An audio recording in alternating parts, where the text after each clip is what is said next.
Welcome to Inner Secrets Revealed, Kabbalah Class with Dr. Gil.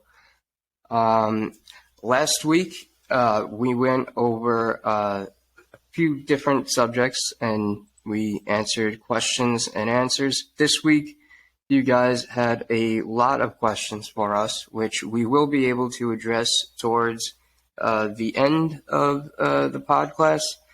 And what we are going to do this time, or what we were hoping on doing, was we were going to have a interactive portion towards the end of the class, and then we would after we would have the lecture from Dr. Gil, and then of course if there were any questions that people had, you guys, I would advise you to write them down in the chat so that we could see them, and I will take notes to address them and make sure that they are addressed. Now, without further ado, we will get started because we are running a little late. Again, I apologize to everyone who has been bearing with us. So without further ado, ladies and gentlemen, Dr. Gil Tivon. Hi, good evening to you all, and it's great. And of course, whoever is here, we're very happy, and whoever isn't, will be able to watch the replay as we go along. And whatever we're giving over here, which is a wonderful free class, which I'm very happy for everyone to be part of and to watch, is part of a very much bigger workshop, which is part of Kabbalah, quantum physics, and many other issues which put in a nutshell in together many secrets of life, which will come through in the next few months. But what you're gaining over here is real knowledge. It's not just here and there's some tips, but what I'm saying over here holds on its own, and it's very, very beautiful and correct. So this is a gathering of many books, of Kabbalah books, with the Zohar, Book of Creation, and others, the writings of the Arizal, who lived about 500 years ago in Sefard in Israel, and many others. So I have collected from many, and some a little bit is of my own, humbly yours. And so today we will discuss especially what are the different parts of the soul. And this is very important for us because understand that if I come home and I want to open the key of the door, even though the key of the door might have quite a few teeth on it, and let me show you one of my keys over here. There you go. Here's the second key that I have with me. So obviously it's got quite a few teeth on that key. Obviously I cannot just put the end of it into the keyhole and hope that it will open the door of the car, the door of the house. It's impossible. I have to insert all the key all the way through, and only then, if it's the right combination, will it turn through around and make sure that that key opens that specific door.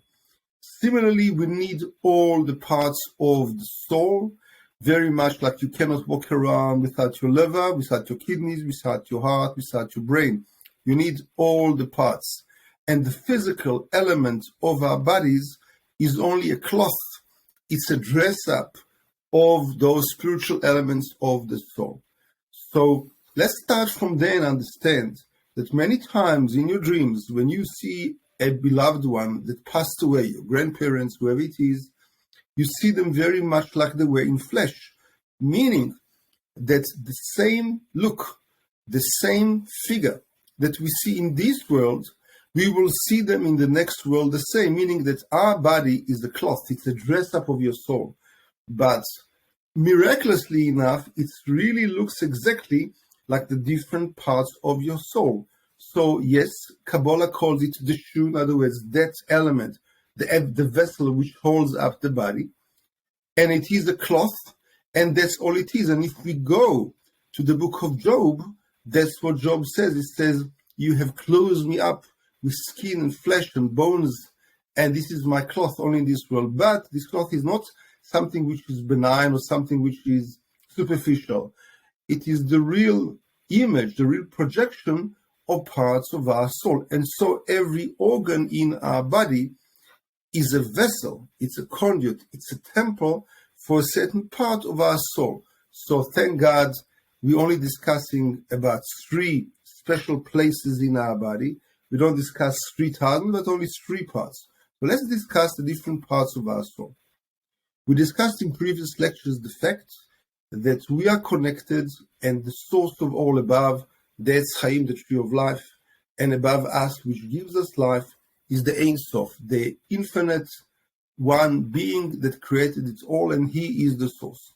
It's very important to understand, because I've heard many lecturers, many good people, and again, this is Kabbalah. Kabbalah means a tradition, secret tradition that was passed down to us all the way from the divine for close to 5,000 years, which says we are definitely a created being, not only created in our body. In other words, I came to this world a few years back, and before this, I was never here, at least in this reincarnation. But also my soul was created by God. Otherwise, if we discuss the fact that I'm part of God, completely part, then we come to paganism. Because you and me and him and her all together form God. So God has breathed into us, as the Bible clearly says, the breath of life, the beautiful soul we all have individually. And from that time onwards, I'm an eternal being. But there was a beginning to it. And to prove that, every night when we're very tired, that applies to all people, whether LA fitness types, whether the generals in the army, the strongest of men, the strongest of ladies, we have to sleep. And that is one of the understandings of us, that God gives us the soul and can take away the soul as well. So first and foremost, when we discuss the different part of the soul, the question is, when I'm talking to you now, when you speak to your significant others, to those people that you love, that you associate with, who is the person that is speaking? Which part is it? Because it's very interesting. It says in the book of Genesis, it says that God has created man meaning man and woman, in his image, and he created them together, and then he breathed into him the breath of life. Again, he breathed into him. Who is him that he breathed into? The soul. In other words, we are a being. We are called Adam and Eve, and we are sparks, and we are parts of Adam and Eve, even before there was a soul. So who is the me that is talking? In Psalms, there's a beautiful verse that says, when a person goes to sleep, I give to you back my spirit. And in the prayer book, we know that the soul that you breathed into me is pure, and you have created it. In a nutshell, in a very, very simple way, the I that is speaking to you now is called in Hebrew, and I will maybe put it into the chat. It's called in the Hebrew, because that's the origin of things. It's called in the Hebrew, I write it both in Hebrew and English, it's called the Nefesh, or in English, let me put it on caps lock, the Nefesh. And that Nefesh is in the blood, meaning as follows. When I'm speaking to you now, this is the lowest part of the soul, which is called the Nefesh, which means that part of the soul which relates to this world, that part of the soul which clearly we are told that resides within our blood. In other words, this is one of the reasons that the Bible very much prohibits eating blood of any kind of animal, because each person, each animal has got a living force in it, and that is transferred through the blood. So we don't want to eat somebody else's spirit or somebody else's soul. We can eat the flesh if we are allowed to, but we cannot and we shouldn't touch somebody else's soul, very much like somebody sheds blood. Shedding blood of somebody else is one of the biggest prohibitions of the Bible, because we're taking somebody's life. So life and the animalistic soul, which is called the Nefesh, which I'm going to discuss and explain now, is the lowest part of ourselves, but this is what attaches us to this world. This is where my awareness and level of understanding this world and interactively works from. Where is the seat of that animalistic soul, this Nefesh? The seat of it, we are told in Kabbalah, is in the liver. Also in Chinese medicine, in Chinese tradition, we know that the liver is the seat of temptation, the seat of the ego, the seat of anger, right? So we understand in Kabbalah that even though the blood in itself carries, the blood is not the spirit, that's animalistic spirit. The blood carries with it that animalistic part, that very low part of our soul, which is part of us. But the residence or the seat, S-E-A-T, of that animalistic part is the liver. Now, why is it called nefesh in the Hebrew? The reason is it comes from the word nefisha, which means rest. In other words, the whole point of it is that we are built of a few parts. That lowest part of us doesn't want to work. That lowest part of us is full of ego, it's full of anger, it's full of negative attributes where we share the same world as the animals. In other words, animals also have some bad attributes, but by animals, they don't have free choice. So this is an instinctual kind of tendency that they have. Animals can be angry, can be revengeful, can be laid back, and very much want to be lazy. Us as human beings, we share the same element as the animal world. Nevertheless, we are supposed to rise above it. So the reason why it's called nefesh, because in Hebrew, nefesh means nefisha, means rest.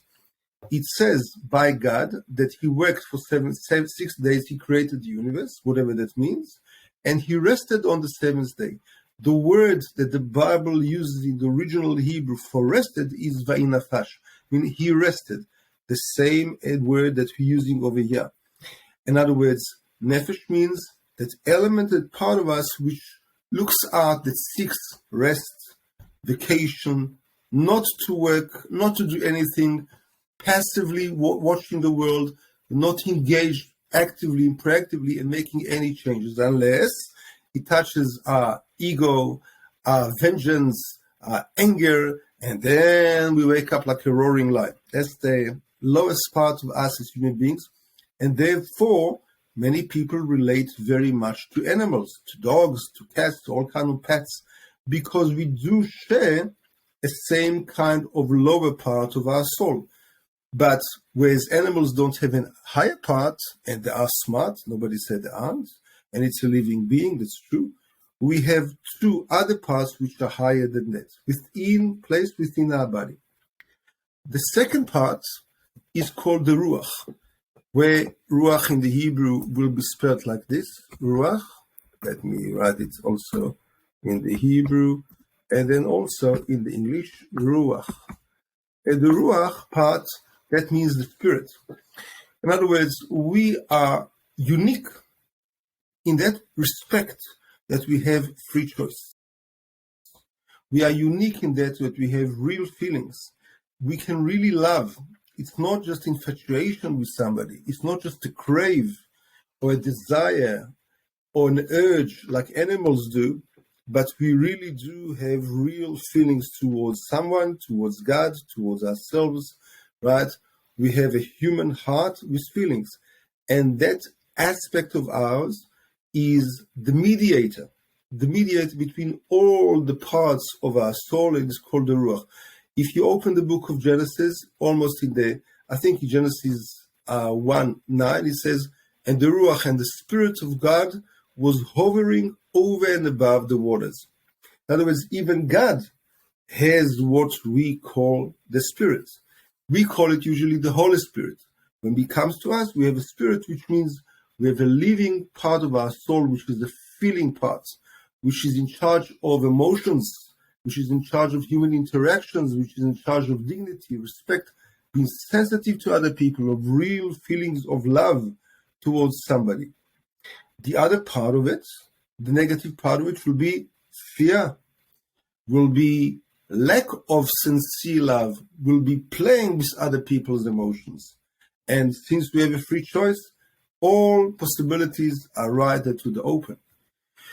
When we say that a person can choose, that we have free choice to the good and to the bad, for the right and for the wrong, for the truth and for the lies, right? Where does it reside? Where do we have free choice? From which part of our soul is in charge, is responsible for that free choice? And so Kabbalah answers, as well as Professor Viktor Frankl in his book, a man in search of meaning, that part of our soul which is responsible for free choice is the ruach, is that spirit of ourselves. So let me just summarize for now. The nefesh that we discussed, that will be the lower part of our animalistic soul. In other words, that part in which we do all kind of things which got to do with being angry and ego and revenge and bad attributes. The second part that we're discussing now, the ruach, right? That will be the human spirit, which will be in charge of our feelings and human interactions, as well as free choice. All this comes from here, and that's incredible that we are up to it, that we can do it. We must understand that when we come to free choice, it plays also individually, as well as it also plays on a human level. Meaning, if I choose to be just an individual, I have a free choice in my own private life. But if I'm part of a family, if I'm part of a business, if I'm part of a society, if I'm part of a community, my free choice can affect everyone else in a ripple effect. So we can have very great people in this world that chose to better the whole life of many, many thousands and millions of people. And we can have people that are really evil because they abused the free choice and chose to do genocide like Hitler and other people that walk this earth. And so you will ask yourself, by the way, why did God allow such a person, such an evil being to live on this world? And the answer is, this is the free choice. The free choice is God gave everyone the free choice to go to bed, whether it's a very evil person or a very righteous person. And they abuse the free choice to the worst degree. And we as human beings must stand there and be the buffer and stop them from abusing the free choice to hurt others. Like NATO nations stood up and decided the Normandy riots to stop the Second World War, the First World War. And like we have today, fights between this and that, I don't want to mention different countries, where we do see evil. This is the point of the UN and other nations and NATO nations to choose the right way, and we choose with that spirit. It will always be individuals. It will always be people that were chosen and leaders to be in charge of world's peace or world's safety.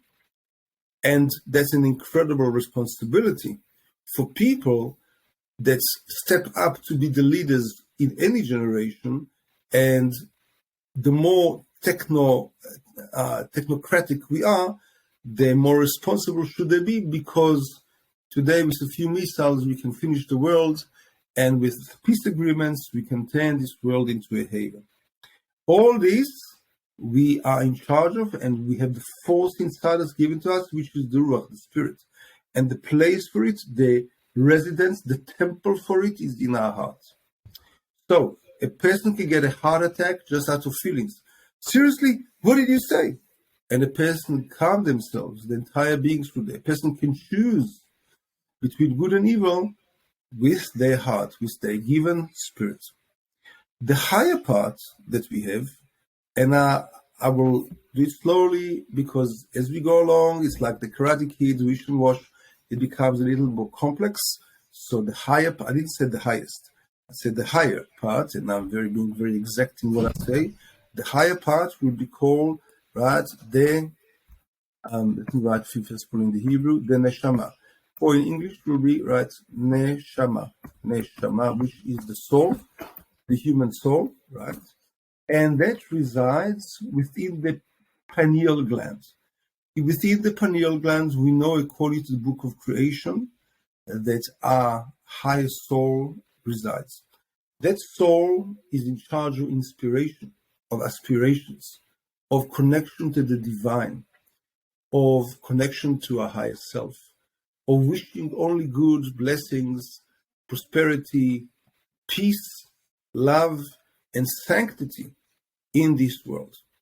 And every human being, because he's a human being, was given that. And when we do say that God has breathed into us that incredible spirit of life, we're talking about that part.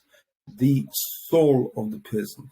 We become very holy. We have the potential to rise above any other kind of creation and creature in this world because we have a godly spark inside us. So that part, the soul has got a godly spark in it. Again, this is a created spark. Very much like you watch your child and you say, well, he looks exactly like me. No, he looks like my wife. Yes, he does, but he has his own independent soul. So similarly, God has breathed into each one of us a godly soul, divine spark, but that divine spark is independent, so to say, of God and created by God. Once it was created, it is eternal.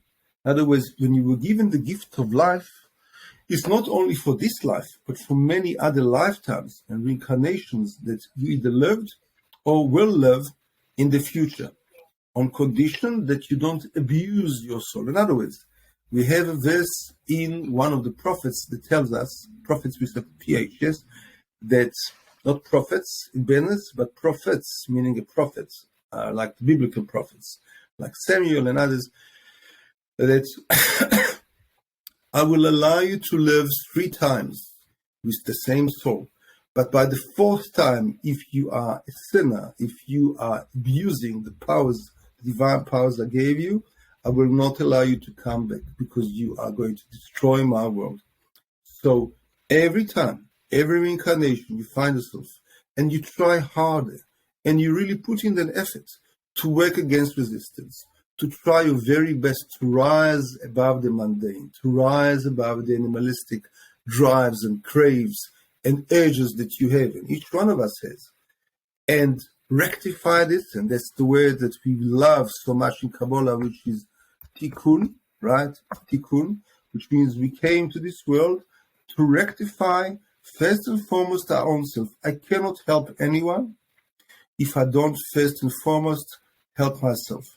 First of all, I must have self-knowledge, and then I must see what is my higher self pushing me towards, what is my mission in this world, what are my highest passions and dreams, and on the other side of the scale, what is my weakness, where is my vulnerability, what must I fix, such as anger, different kind of addictions, different kind of craves and urges that people have, and you name it, people have it, and that's okay to have it as long as they're working very hard to negate them, to rectify them, to try better with them. So let's just summarize for now, because we're going to, this is now, we didn't take off yet. We're just sitting in the same airplane before departure, before takeoff. We're going to take off now. So let's summarize. The body is the cloth, it's the dress up of all the parts, the inner parts of our soul. The lowest part, which is called the me. When I say Gil, it's me. When I say your name, this is you that is speaking to you, that is feeling, that is aware of your surroundings. This is the nefesh, the lower part, which is more the animalistic part, which we share with the animalistic world. And again, animals are very, very smart, but they don't have a divine soul. They're feeling, and they're smart, and they can cry, and they can do many things, but they do not have free choice. Do not have free choice. Whatever they do is instinctual.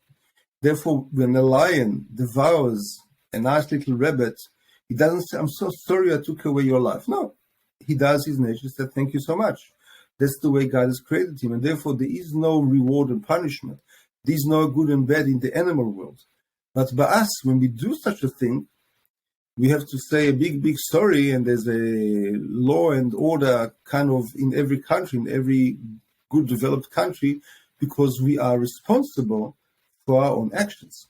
This comes from the second part of ours, which is the ruach, the spirit, which resides in our hearts, where we have free choice, and the choice will always be between becoming more animalistic, more full of ego, more full of anger, and seeing only my way. You did it to me, I'm going to do it to you. Vengeance, revenge, resentfulness, lack of forgiveness.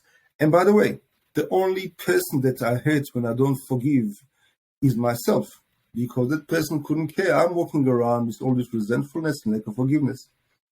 And that will belong in my ruach, in my spirit. I can choose which way to go. The other way that is pulling me up is my soul, my neshama, my higher divine soul that is giving me inspirations and aspirations where I can really choose to go above this. I can ignore what people have done. I can try to do better. I can rectify, tikkun, I can rectify my bad negative attributes, where I pray for world peace, where I hand my hand out, right? I give my hand out to other people in love, in compassion, in empathy, because I am a divine spark of God. And that's what makes us so unique and special and full of sanctity, because of the divine spark. The more a person chooses that, in that direction, over life, over decades of life, you become a divine human being. So we did see people walking this earth that became incredibly big, huge spiritual masters, because they always chose the good. They also had evil in them. They also had this question of being grudgeful or resentful or vengeful, but they chose every time to rise above it. And that choice, again and again, made them a master over their life. And therefore they could become spiritual leaders, not leaders, spiritual leaders to others, because once you master your own, you can help and master for many other people. And so that is the incredible thing. I now understand, if you look in the Old Testament, when God addresses Moses and says, I'm going to choose you to become Messiah, he says, no, take anyone else, not me. He didn't consider himself, he didn't respect himself in the way that says, I'm the chosen one, I'm so great, even though he was, and he was chosen. No, he says, I don't see myself in anything special. He didn't see himself, he thought himself as a simple person. So if you feel that you're very simple, look at yourself now, and within the next 100 years, 200 years, 300 years, you are going to be the grandfather of so many people that will come to this earth and will walk in your image because of the choices you made now. You're going to input within the genes, the way you look, the way you behave, the way you think, the way you interact with people. You're going to be the great-grandfather. They're going to be the descendants, your descendants, very much like other people that walk this earth. We have them with us, and we are midgets standing on their huge shoulders, because they are our forefathers in that respect. You can do the same. You have to strive for greatness, not to say, look, watch me, I'm the greatest. Just do your very best. And that is by striving towards the highest part of your soul, using your free choice in your spirit, and by negating and pushing against resistance those inner tendencies that you have that are drawing you down. They are given to you for a reason. They are given to you for you to grow, because you cannot grow if you don't work against resistance. Very important. The only growth we can have in this world, being made up of two separate opposing components. One is the soul, and the other one is the animalistic part of us, is working against our own tendencies, our evil or negative tendencies. Otherwise, there is no growth. Otherwise, you're a living angel. But God did not want to create an angel. He wanted to create a human being. We have physical needs. We have to sleep. We have to go to the restroom. We have to eat. Many physical needs. But we address them and try to elevate each action of ours towards the spiritual. We say a blessing before a food. We try to do better. We try to have beautiful human interactions. We don't only try, we don't allow ourselves not to steal, not to kill, not to be adulterous. All the 10 commandments, they are very, very simple and clear to every person. And yet, many people fail, at least in the not steal, or don't speak gossip, or don't lie, or don't be a false witness. Many people fail every day in those simple things that God has asked us to be. And that's not for Him, it's for us to rise up to a certain level, to become more godly. And that shows us, that reveals to us, where is our free choice? What should we negate? What should we run away from? Above this, as I promised when I published it yesterday, we all know that we have an aura. That aura surrounds, if you see pictures of saints in all religions, sometimes you see that halo around the head, and many times you see it above the shoulders, above the body. So we're not going to, it's too lengthy and too complicated in one lecture to try and explain to you all the 7 different parts of our auras. But in short, To make it simple, we have two extra parts of our soul which we cannot see but we can feel. If you're very spiritual, you can not only feel them, but you can even sense them and even see them. But for normal people, without going through a special workshop, you can sense two auras around your body which are part of your soul, which are extra parts, which is the bonus, which are beautiful high parts. The one is around the body, and that is called, in the Hebrew, is called Chaya, right? Or in English, that should be called the living. Let me write it like this. Living soul, let's call it, right? Chaya, which is surrounding the body. And the reason for it is doublefold.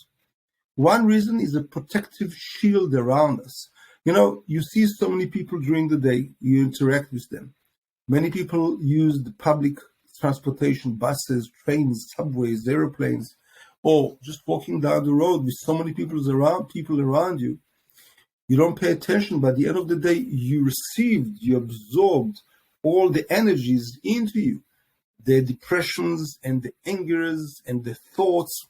So God has clearly thought of that, so we're given that part, which is a shield, an outer shield around our body, which if we're strong enough within ourselves and well-defined and have strong boundaries, that shield, which is called Chaya, protects us against any kind of outer invasion from outer forces, whether are physical forces or human forces or spiritual forces that are around us. If somebody, let's say in my profession, which sees many people in therapy, etc., I can be a wreck at the end of the day because people that pass by me, one wants to suicide, the other one is addiction, the third one is depression, and the fourth one is anger issues. If I don't know how to protect myself and put the right boundaries with that protective shield called the Chaya, at the end of the day, I'll be all of that. And I don't want to be all of that. So God, in His wisdom, has created this protective shield around us. That's the function of it.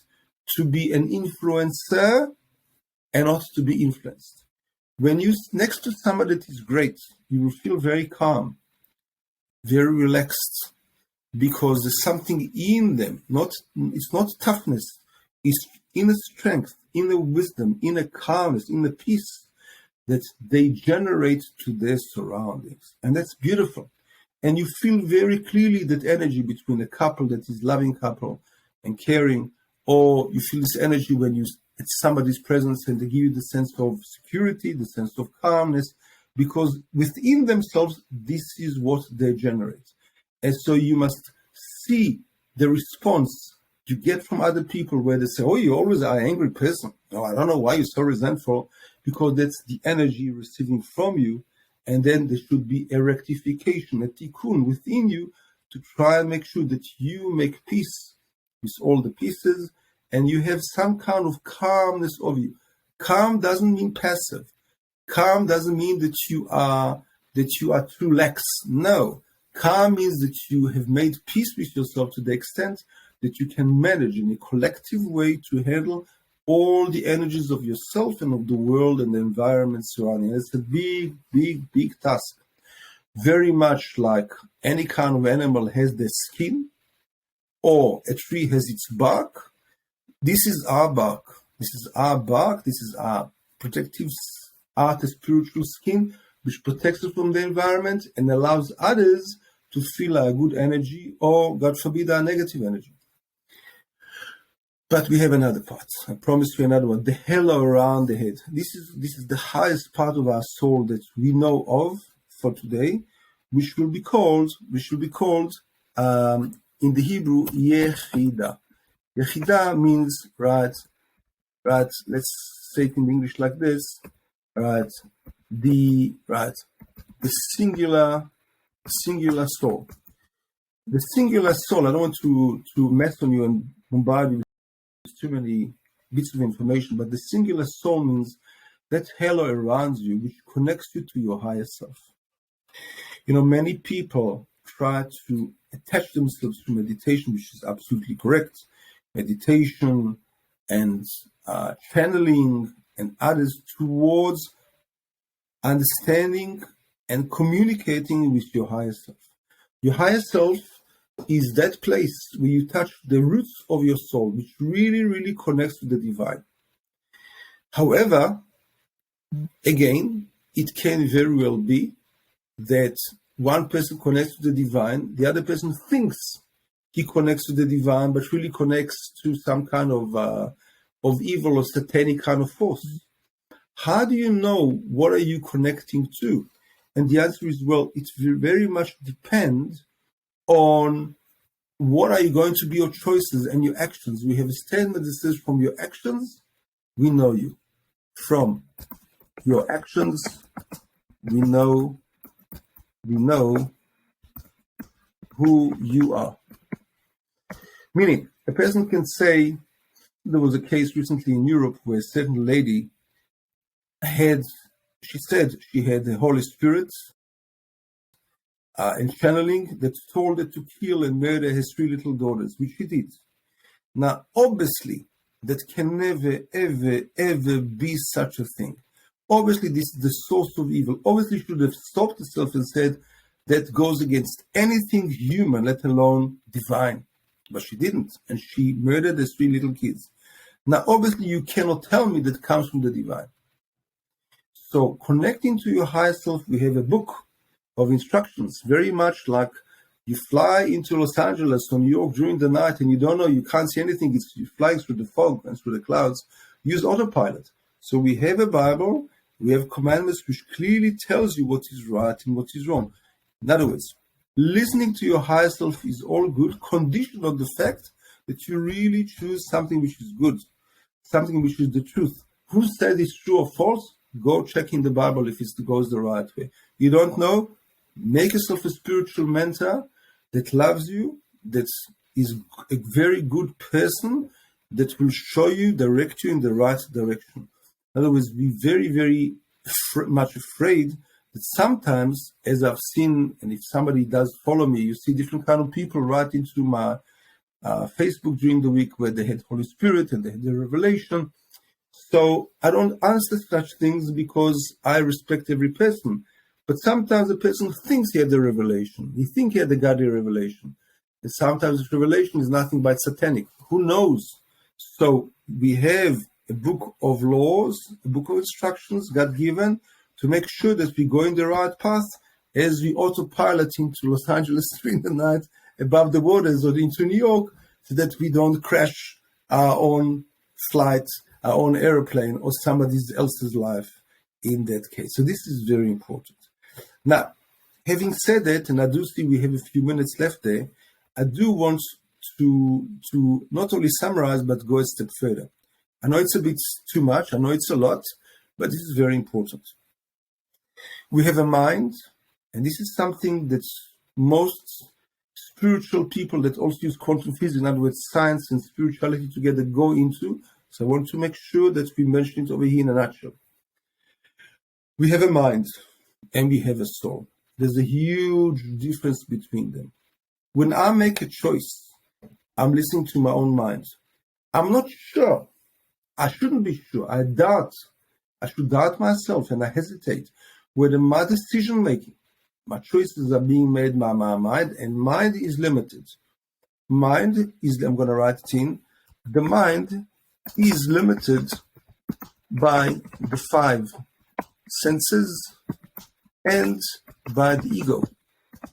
So mind is ego controlled, mind is 5 senses limited. So many times when we make decisions, we think that it's right brain, we think it's divine. But if I listen carefully and I try to suspect my own judgment, and we should, or doubt my own judgment and say, well, listen up, my friend, I'm speaking to myself, right? Are you driven by your ego, by your resentfulness, by you trying to dominate, by you trying to control? Are you limited by your 5 senses? Usually the answer is yes. We should suspect ourselves. And therefore, it's not a decision made by the soul. It's a decision made by the mind. And the mind will always be limited. And you can hear it many times between husband and wife. The wife usually will be much more spiritual, will be soul-driven, divinely driven. And the husband Anytime will be ego-driven, not knowingly. It doesn't do it consciously, subconsciously driven by the ego, driven by the limited senses. So we can't afford it, right? We can't afford it, we can't do it, it's not possible. How are we going to manage? The soul doesn't ask the question of how. The soul asks the question of why and what, and even when. And when. It doesn't care about the how. How means logical. How means the steps. And many times when you fall into the question of the how, well, there is no how. And if you open the Bible in that special portion of the spies that Moses sent to Israel, right? So to the land of Israel, they all came back and they asked one question. How are we going to manage with these giants? How are we going to manage with so many fortified cities? That question, how, failed them all. Two of them, Joshua and Caleb, they didn't ask the why. They didn't ask the how. They said, we're going to do it, and God is going to help us. Why and when and what? We don't care about the how so much. This is soul-driven. So whenever, I don't say that you shouldn't be calculated. I don't say that you shouldn't be strategic and you use smart goals, right? Smart goals, and that's specific, measurable, attainable, all that. But, and that's when we're doing business. But first and foremost, have a vision which is soul-driven, which does not ask the how, but rides over this. Very much like Albert Einstein, that at the age of 15 had a vision of himself riding a wave at the speed of light and holding onto the rays of that light wave. At the age of 15. It took him 80 years to the age of 95 to manage the how. But the why and the what and what direction, he had at the age of 15, and he was correct. And they changed completely our vision. And most scientific breakthroughs, most breakthroughs in the world and discoveries are about people that managed to rise above the how and go to the what and the when and the and why can I achieve it? It's not the how. How we will manage with all the hows later on. That's the one distinction between mind and soul. Very important. The second one is between mind and heart. You know, many people say that the heart is blind and sometimes the heart is also stupid.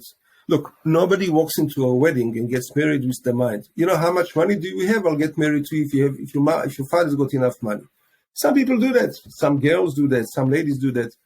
That can never be the right decision. Of course, we need the heart. But many times the heart is also limited to its feelings currently. You can change your feelings in a few minutes. We want to see that the feelings are consistent. So many times our mind can rise above circumstances, see the why and the when and the what. But the heart will be also limited by the five senses. This is why there's an incredible verse in the Bible. It's in Deuteronomy. Right? I hope I wrote it correctly. I see that there's a mistake at the beginning. Let me just 1 second, make sure it's Deuteronomy. I think if I remember correctly, it's 4 verse 39, where it clearly says over there, right? You can see there, that you should know. Knowing is in your mind. And you should repeat through observation, through meditation into your heart that there's only one God. Why? Especially there it says you should return to your heart, you should meditate, you should observe. Because the heart is limited by our five senses. It cannot grasp infinite things which are not time-bound, space-bound, senses-bound. So the mind can, the heart cannot. So we need to return and to repeat and to revise and to observe things which are above time, above space, such as the definition of God, which is the Ein Sof, which we discussed, which means He was, He is, and He will be. That's the 4 letters word in Hebrew, right? That's He's above our grasp, and that the heart cannot understand, cannot grasp. So we need to do it again and again till we grasp.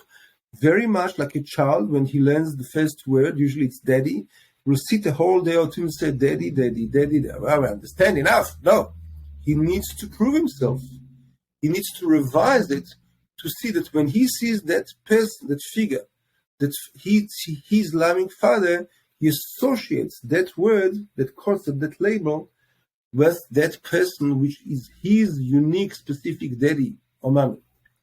Similarly, when it comes to the divine, it comes to spirituality, our heart is time-bound, space-bound, and senses-bound. In order to return to our hearts, we need to observe, we need prayer, we need meditation again and again and again every day for us to inculcate into us spiritual terms.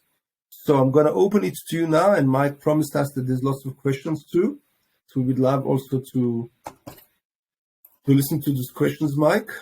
And I hope that this made clear to you. I understand that quite a few parts over here. That's why I made sure that I wrote them on the side to be able to revise it, whether now or in the replay for people.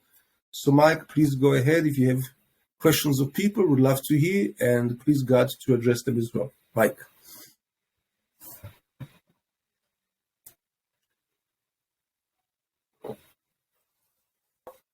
Okay, so yes, as Dr. Gil said, we do have a lot of questions people asked during the week after last week's Podclass.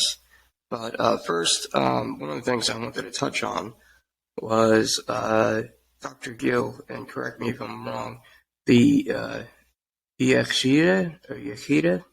Yechida, right. The singular soul. Okay, so the singular soul on the tree of life, and I'm pretty sure other people are going to have this question as well. If people are watching with me, you'll be able to see it. Is the crown chakra, or the kether on the tree of life, is that where the higher self resides? Is that what you were referring to? Very good question. So we have to understand, and we're going to go in depth into the different spheres, and they are way and beyond also just the chakras, which is the middle line. And we're going to start going through this next week. That if we look at the 10, thank you, Mike. If you look at the 10 chakras, the crown chakra is hovering and touching above our physical self, very much like it says at the beginning of Genesis, and the Spirit of God was hovering above, because since God is completely immortal, immaterial, above space and time, cannot be of any cannot be above any physical existence at all. So the crown chakra is not yet the higher self. It's just that part which touches on godliness, touches on the divine. But if you take your hands and you put them as high as you can, doesn't have to be stretching, but as high as you can above your head, somewhere about the foot, 1 foot above your head, there, if you're very spiritual and you know how to sense auras, you can feel, here there's nothing, you see my hands touch each other, there's nothing. Above here, I can feel about a head size above my head, there's a presence there. That presence is my highest self above myself, which I can feel, which is higher than my crown. My crown is here. And this is a higher self which is hovering, supervising, and this is the Yechida. This is the incredible higher self, which is a connection of mine to my higher soul, Neshama, and directly to godliness. And again, we must be very careful to make sure I'm connecting to the divine, and not in my imagination, my illusion, I'm connecting to some evil or negative forces. And that's checking by the Bible to make sure that my decisions, my actions are in line with that book of all books. Yes, thank you, Mike. Next question.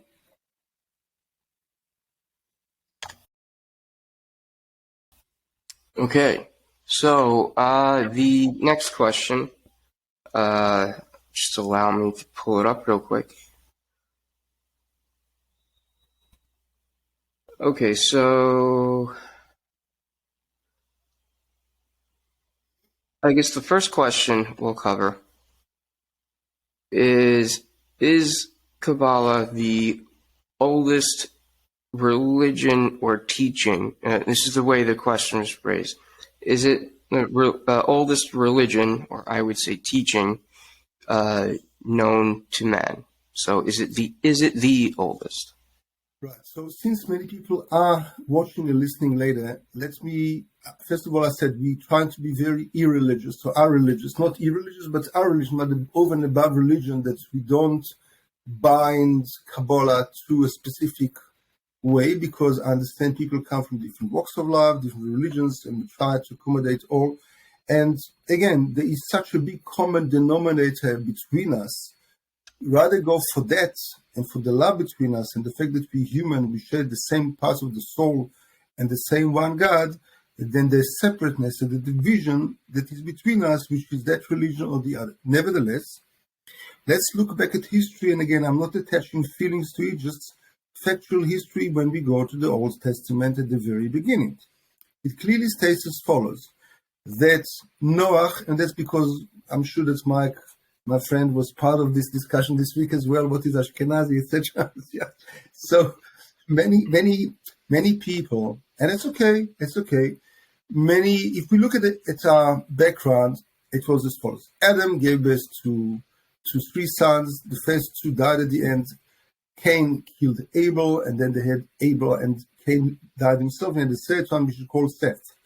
Seth had a few sons, etc., and his descendants, one of them was Noah. Then was the Noahide fly. The Noah had three children, Shem, Ham, and Japheth. In the English or in the Hebrew, Yefet.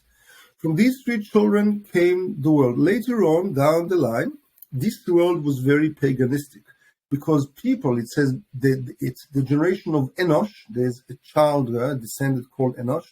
People forgot. In English. It's Enoch in English. Yes. Enoch. Right? People forgot there's the root cause for everything which is God, and they started to worship the ministers. In other words, the stars, the moon, the sun, different goddesses that they made. And people in the Greek philosophy till today, there's Zeus and there's Venus and there's Mars, and people worship that still today. In the Eastern religions, people till today worship the sun. There's blessing of the sun, pray to the sun. I just came back from the Eastern world. People pray to the windows, and many other kind of things. So again, I don't judge anyone, and I don't criticize or try to condescend. I respect every person, but there was one man that rose above all this, which is the father of all the four major religions today, which is Abraham. Abraham discovered God. He just saw that it cannot be the sun or the moon or the tree or that and that. There must be a power which is invisible, which is immaterial, which is immortal, which is supervising and controlling and manifesting in creation over and above all this. And he became a prophet by virtue of his own choices, and a very, very holy man. Now, Abraham had two children. One was Ismail, who's the father of Islam, which is a monotheism. Again, I'm not discussing details and where each one went and took it to. We're discussing the concept. And Ismail died as a very righteous man. Excuse me, as the son of his father Abraham. And definitely Islam is believing in one monotheistic God. He had another son, which was Isaac, from whom came Jacob, from whom came Judaism, which is a monotheistic religion, which is believing in the one God, as received by tradition from Abraham. From Isaac came two children. One was Jacob, the other one was Esau. Esau is the forefather of Christianity if we walk down the line, and that's what Kabbalah tells us. And Christianity, in principle, is a monotheistic religion. Yes, Christianity believes in the Son of God, but if you listen to somebody like Dr. Masters of this very special university called in Sedona, Metaphysical University, so we are all children of God. So he never said he was God, he said he was the Son of God, and that's acceptable. So all three major religions believe in monotheism, plus Judaism believes in Moses as the prophet, Islam believes in Muhammad as the prophet, and Christianity believes in Jesus as the Son of God, but it does not negate that all of us are children of God. Then, when Sarah passed away, this is the week's this portion that we read, then Abraham married his second wife, which her name was Keturah, from whom he had many children who he sent to this, which is Confucius and Buddha and all those. So these are also the children of Abraham. So all the big giants, spiritual giants of the East. And again, look and listen later. I've been very, very respectful. You'll never hear from me anything against anyone, because that's not the objective of these lectures. The objective of these lectures is to bring unity and love and understanding, and where it fits in your life, rather than trying to negate and bash you, because I'm too much of a human being to know my own weaknesses, and my humility and my being temporary visitor in this world, just like you, to try and bash and conflict and confront anyone. I'm sure that you're much better than me, each one of you. No, seriously. And we're all human. I checked, it's flesh and blood. There's blood. You see there's blood running here, flesh and blood. So even the fathers of Eastern religion are all children of Abraham. So from one man who started to believe in God and preached godliness as the one God, came all four major leading religions in the world today, including Eastern religions. And so therefore, what happens with time is that we look at what separates us. Each one believes in his way, in his book, Old Testament, New Testament, the Quran, or the Buddhist writing, etc., etc. But there is such a large, beautiful common base to all of us, believing all of us in one God, all of us being created in the image of God, all of us having the same part of the soul, whether you want to call it chakras, 7, or when we come to Kabbalah, when it's 10 different kind of sephirot, which is a larger kind of base, which we're going to discuss. And there's it should be so much love and understanding between us, and that should be the discussion.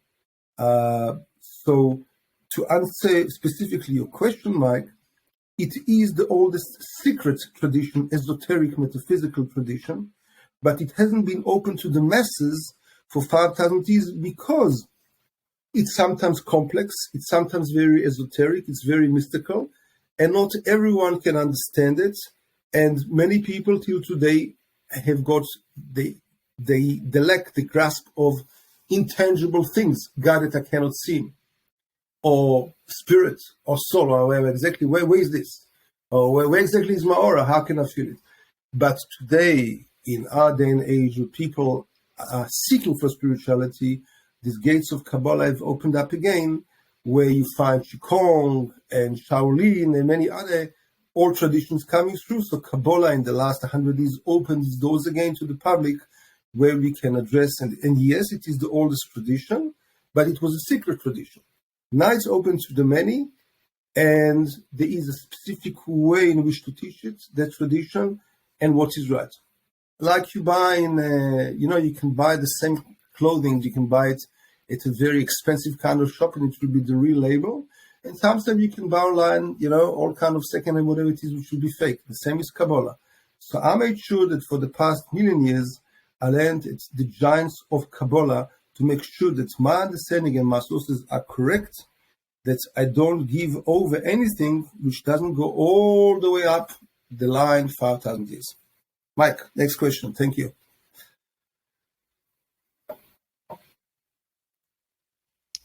Okay, so one of the next questions we have two questions actually that people just asked just now. One of them was somebody who's watching, Joanna. She asked, she felt the words Yahava, Amachi, Shekula, and Chadir. I hope I'm pronouncing those correctly. When she was really depressed one day. What does this mean? Right.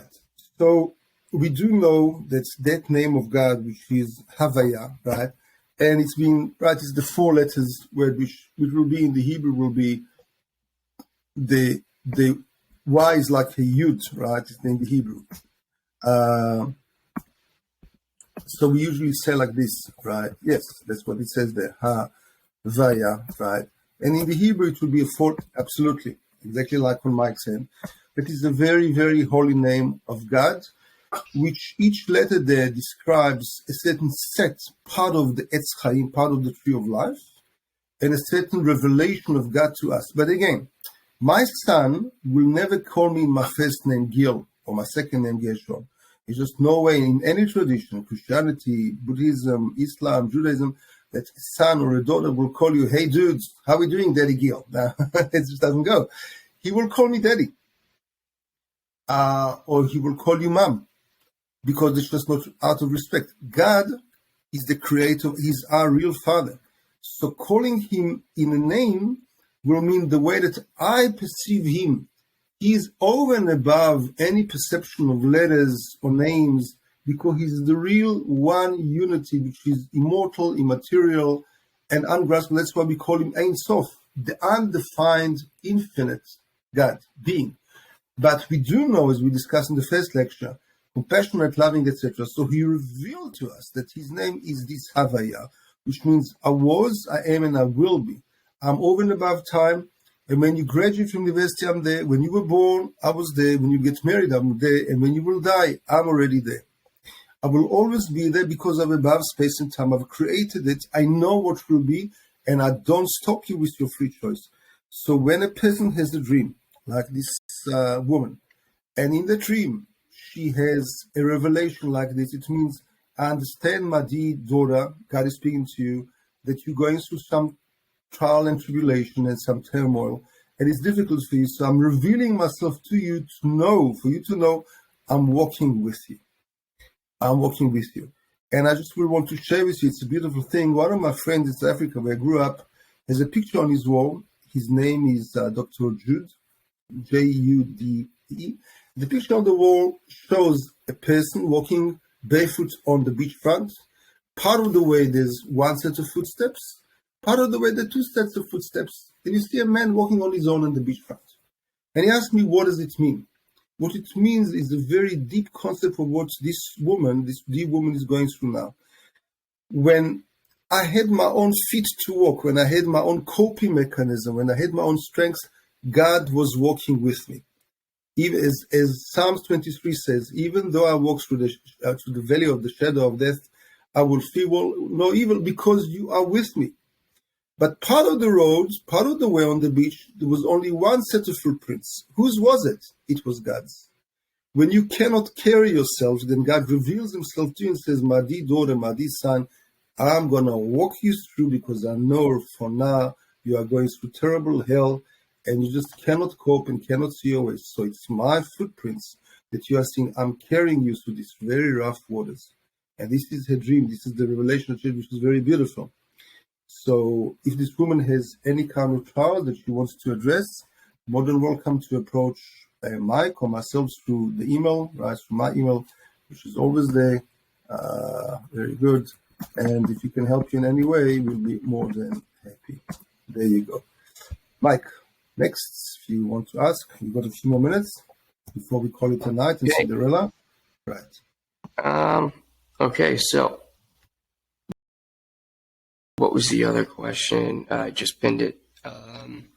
Clayton asks, can you comment on the promise God gave Abraham? What was the promise in relation to the Hebrews and who they eventually called the Gentiles? How was this promise fulfilled? So he's referring to the covenant God made with Abraham. And what is this in relation to the Hebrews and who eventually became the Gentiles, which you went through earlier, as you could watch replay through Esau. Very interesting. Christianity. Very good.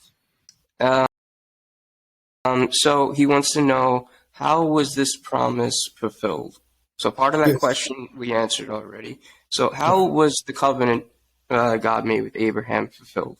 Or how will it be fulfilled? Very good. So this is in the portion called Lech Lecha, which means that's when God says to him, I'm going to walk with you towards the land of Israel. So Abraham was a great Kabbalist. He was a great astrologer as well. And he researched in his own mind to know what is the source, where is the root, the source of life. So we know today, we watch Chinese news today that China and Canada didn't go along very well today. The prime ministers, it might make an upheaval in the American economy. But we hear it from time and time again, even though it's 1.5 billion people. But news about Israel, the whole world listens to every day, even though it's a very small country of about 6 to 7 million people. The reason is because all three religions know Christianity, Judaism, and Islam see Jerusalem, see the land of Israel as the Holy Land. And so all three religions started over there. All the forefathers of all these three religions started living from there and operating from there till this very day and age. All the forefathers are buried there in a city called Hebron, right, which is south of Jerusalem, which I was privileged to visit once. Today it's very dangerous together. So if we look at the original, which is very interesting, originally Abraham was called, let me just write it with caps lock, right, Avram.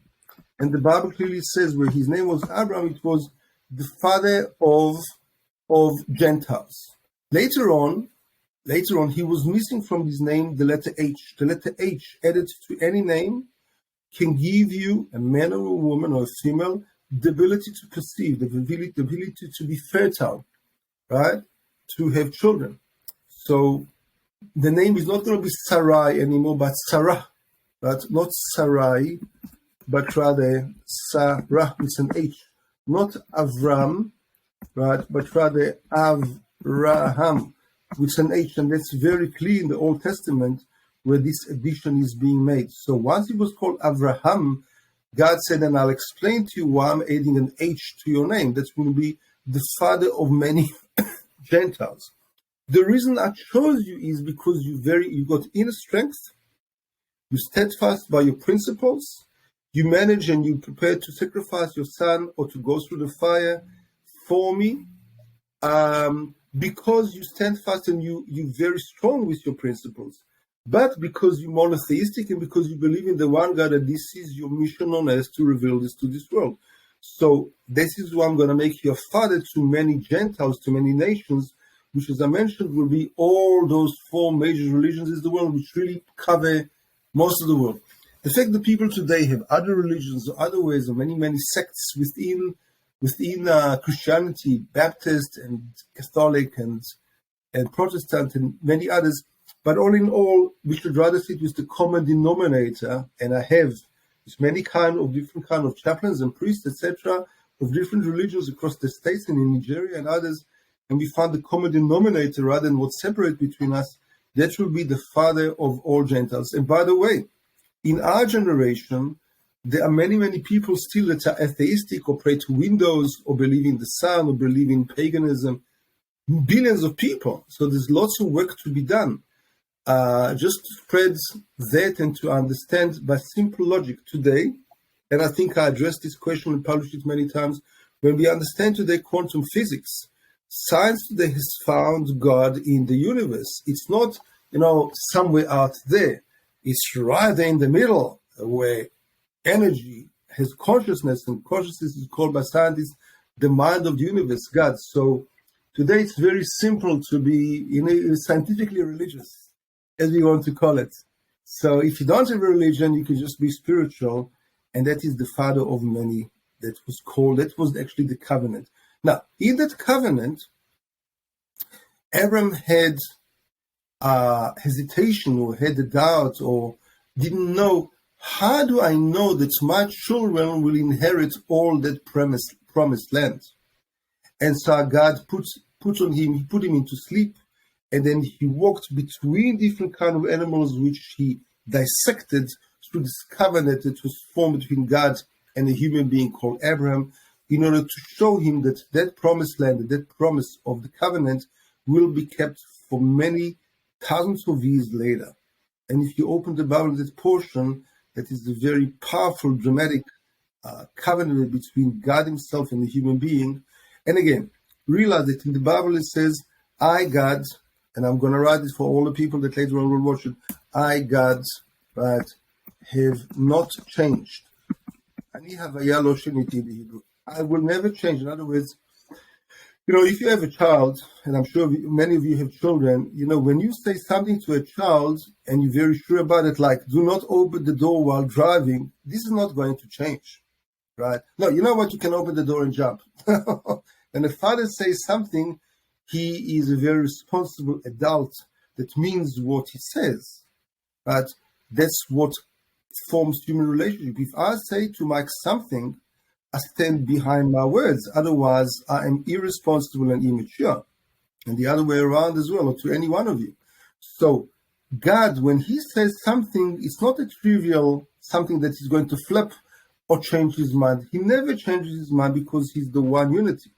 So any kind of statement by a human being to try to negate that oneness or the Ten Commandments, whatever it is, by definition of God, is a false kind of prophecy, because God, I don't change. I cannot change. I don't want to change because I'm not a human being. My statements are eternal. The eternal spiritual laws. How can that be changed? It's not political kind of statements. God is not political. He loves the Democrats as well as the Republicans and anyone else around, the Russians and the Ukrainians, all the same. Yes, Mike, next. We're nearly done. Okay, so there is, we have one more question, and then we will go to the last question that was asked last week. Right. Jose, I hope I'm pronouncing your name correctly.